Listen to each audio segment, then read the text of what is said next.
And they're off. High Royal tried to anticipate the start. Charin, who was just rousted for a stride or two, has picked up the bridle well as an Inspiral drops right out the back with Royal Scotsman as they split into two. So Flight Plan up the centre of the racecourse with Big Rock, the second of the greys, Charin, and Poker Face to the left-hand side, in company as well with Royal Scotsman and Witch Hunter. Right-hand side, Audience is cutting out the pace over there and going pretty swiftly.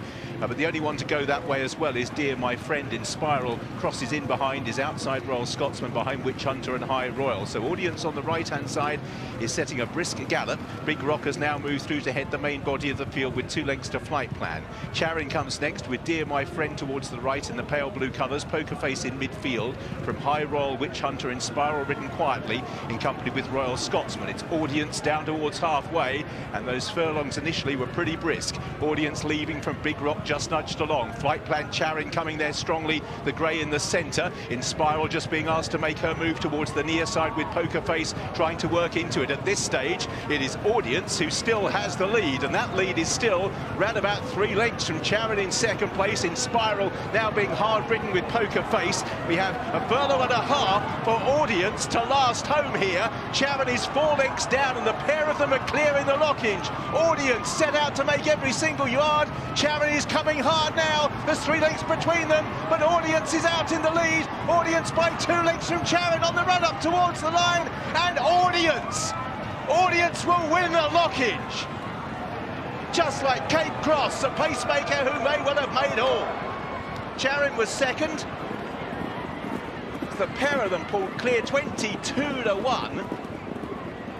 Audience, Charin the only one to really give chase. Witch Hunter's come out the pack to finish a remote third. A very strange race. Those initial sectionals were quick, but then did they all relax and sit behind Big Rock? Inspiral's come home in 4th place.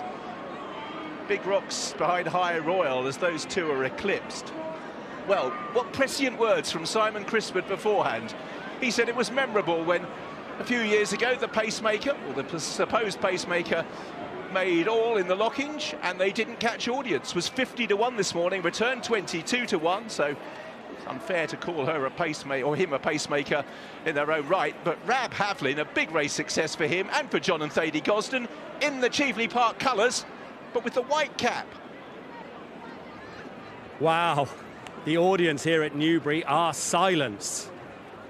James Doyle saying well done to Rab Havlin, who's won another Group 1. The Gosdens have won this race again. They won it in 1994, well, John did, and they won it last time with Palace Pier. Picking it up here, Jason, he's all alone in the middle of the track, and others are starting to panic. Now, Robert Havlin has been part of the Audience story from very, very early on. I don't think he was the easiest conveyance from A to B very early on, but he's pinched an advantage over there. Everybody else is looking at everybody else, and it took Robert a long, long time to get commissioning up and through the line at the back end of her 2-year-old career at Newmarket for a highest level success. He'll be thrilled with this. Fumes late on, but good enough. To what extent has he ridden a good race, and to what extent have the other jockeys let him get away? I mean, this horse is trying a mile for the first time, and they were going some serious fractions. They didn't hang about. So, look, I thought at some point he was going to possibly fall in a bit of a hole, but he's seen the mile out well on ground that he's not ran on all that much, but that was very impressive after very quick fractions early.